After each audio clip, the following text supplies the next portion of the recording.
Regioni Unite contro i tagli e buonasera al Presidente della Regione Veneto, Luca Zaia. Buonasera a tutti.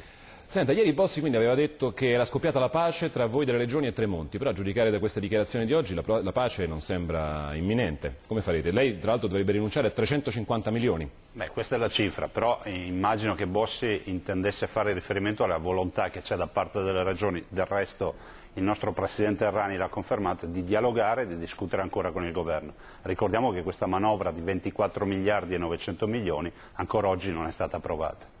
Avete chiesto un incontro con Berlusconi, ma pensate davvero che sconfesserà Tremonti e darà ragione a voi, che quindi si cambierà questa manovra per le vostre richieste? Beh, noi siamo convinti che questa non sia l'occasione per sconfessare il Ministro, tutt'altro, ma sia l'occasione per trovare la quadra, come dice sempre Bossi, nel senso che sarà l'occasione per discutere di tagli. Le Regioni hanno sempre detto che vogliono fare la loro parte in un momento di difficoltà. Ricordiamo che la Germania ha una manovra in atto di 80 miliardi di euro e la Francia di 100 miliardi, però comunque di dialogare e decidere dove tagliare.